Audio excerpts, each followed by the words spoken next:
Salve Regina. Amém. Olá, meus amigos, caros irmãos e irmãs, que você esteja na paz de Jesus. Louvado seja Deus por mais este dia, por mais essa oportunidade, na qual pedimos que o Espírito Santo nos ilumine em tudo o que fizermos. Sou grato pela oportunidade de mais essa reflexão, esse pequeno estudo da leitura de hoje, que me fez pensar no seguinte: o que nós entendemos por generosidade e como que nós podemos avaliar o nosso grau de generosidade? A leitura de hoje vai nos fazer refletir sobre isso. Porém, antes eu queria falar sobre Francisco Regis, que é a personalidade que o cristianismo homenageia hoje. Ele nasceu na França, uma pequena cidade, em 31 de janeiro de 1597. E por sua condição financeira familiar, ele pôde frequentar bons colégios jesuítas. E isso foi suficiente para despertar nele o desejo de seguir a carreira missionária. Ele queria muito ir ou para a América ou para as Índias. Vale lembrar que a semana passada nós falamos aqui de José de Anchieta, um outro jesuíta que veio para o Brasil e fez aqui um grande trabalho. Mas as autoridades eclesiásticas francesas acharam que o caminho para Francisco Regis seria ficar na França mesmo, pois esse país tinha ainda algumas regiões muito desassistidas. Ele por lá ficou, juntou um grupo de jovens e passaram a fazer um bom trabalho de evangelização e de assistência aos marginalizados e necessitados. Ele também ajudou muito em escolas jesuítas. Trabalhou incansavelmente e o seu trabalho começou então a ser admirado. Aos 33 anos de idade, ele foi ordenado sacerdote e tomou o nome de João Francisco. E então o seu trabalho contagiou de uma vez toda a comunidade. Era notória a sua capacidade de evangelizar e converter pessoas ao cristianismo e também a sua vontade de ajudar os outros, de se doar ao próximo, era muito grande. Os bispos da época relatam, existem escritos nesse sentido, que ele era muito carismático e muito admirado por todos. Foi então que o seu trabalho começou a frutificar cada vez mais e ele acabou concluindo realmente que foi muito bom ter ficado na França. Entre 1630 e 1640, aconteceram duas pestes muito grandes na comunidade dele, naquela região. E o trabalho dele foi incansável, dele e de seus companheiros, cuidando de doentes e também evangelizando. Quanto ao seu trabalho de evangelização, temos que acrescentar que era bastante fértil e conta-se que até aldeias inteiras foram convertidas após uma única pregação dele. Porém, depois desse período de ajuda aos doentes da peste que acontecia naquela região, ele foi mandado para uma outra diocese, para uma missão. E ele sentia que o fim estava chegando, apesar de ser muito novo ainda. A maneira como ele se despediu de seus amigos e companheiros dava a entender que ele achava que não ia voltar mais. E a viagem até o destino foi muito difícil, ele passou por montanhas e temperaturas bastante geladas, pois era inverno. Chegando lá, ele pregou durante 3 dias, estava febril e nos intervalos das pregações ele ainda atendia confissões. Alguns dias depois, sentiu enorme fraqueza e uma pneumonia acabou por tomar a sua vida. Ele faleceu então em 31 de dezembro de 1640, aos 43 anos de idade. Ele foi canonizado pelo Papa Clemente XII em 1737. Pouco antes de sua morte, ele proferiu a seguinte frase: "Que felicidade poder morrer, pois vejo Jesus e Maria vindo ao meu encontro para me conduzir à terra dos eleitos." São Francisco Regis, rogai por nós. Vamos então agora à leitura de hoje, meus irmãos e irmãs, que é a primeira leitura do dia, que está na 2 Coríntios, capítulo 9, versículos 6 a 11. Leitura da segunda carta de São Paulo aos Coríntios. Irmãos, quem semeia pouco, colherá também pouco, e quem semeia com largueza, colherá também com largueza.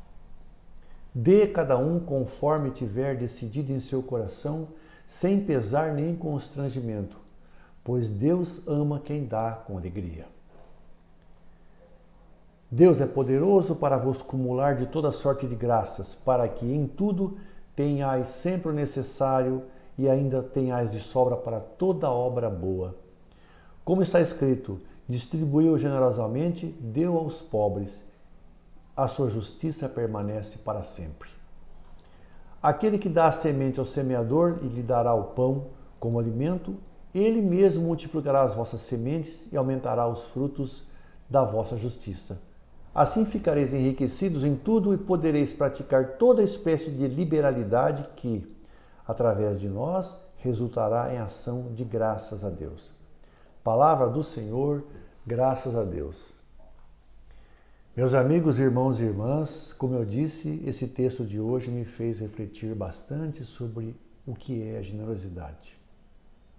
E ao invés de tentar explicar aqui com minhas palavras, de uma forma superficial, o que é generosidade, eu fui buscar nos dicionários e achei o seguinte: a generosidade é a virtude daquele que se dispõe a sacrificar os próprios interesses em benefício de outrem. Ou seja, é uma maneira bastante avançada, bastante profunda para classificar aquilo que nós doamos. Generoso é aquele quem doa, aquele quem dá, aquele que acolhe, aquele que socorre. E faz isso sem estar constrangido, sem se sentir obrigado, ou de má vontade, ou apenas para cumprir uma obrigação, porque alguém está vendo que ele faça isso.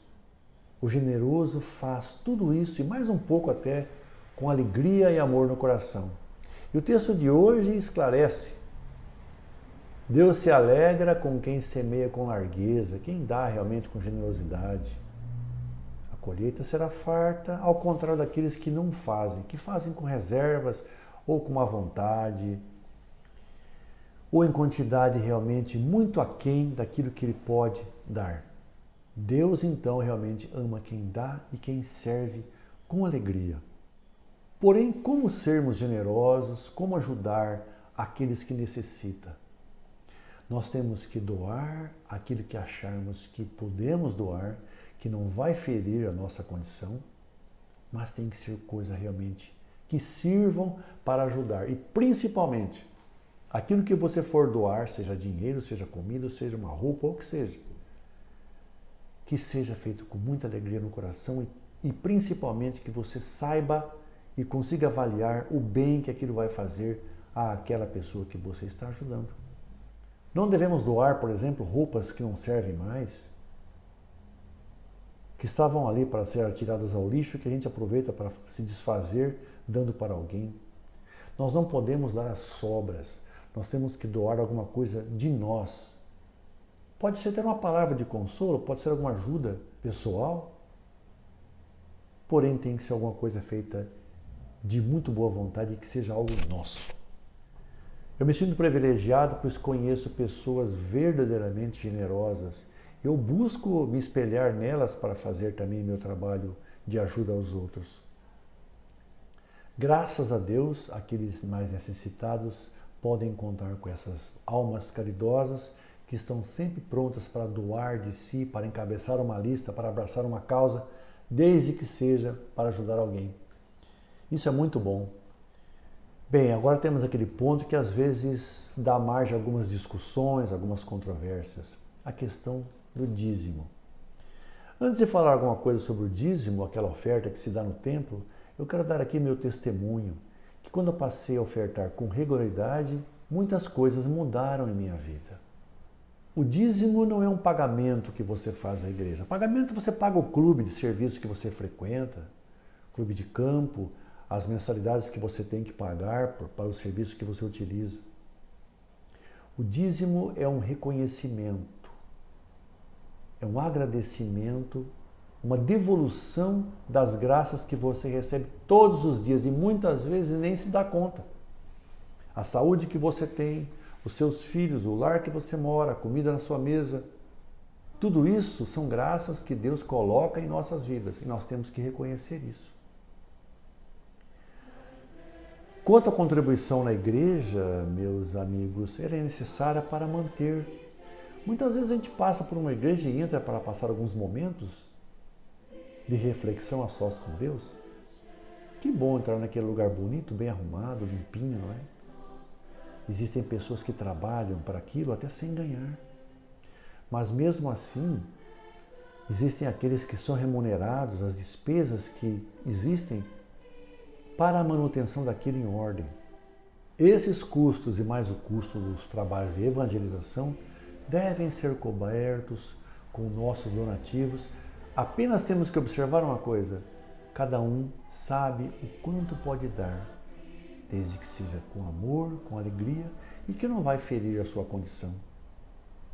Vamos encerrar citando o evangelho que foi refletido aqui há alguns dias, que está em Marcos 12, 38 a 44, no qual Jesus diz que a oferta daquela viúva, que deu apenas 2 pequenas moedas, até quase sem valor, foram maiores ofertas do que aqueles que doavam grandes quantias, que eram sobras, e o faziam para se aparecer, para serem notados.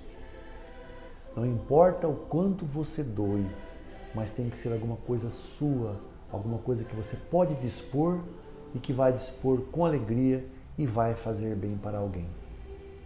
A recompensa, pode ter certeza, vai ser grande. Peço a você que reflita sobre isso, assim como eu também estou refletindo desde já.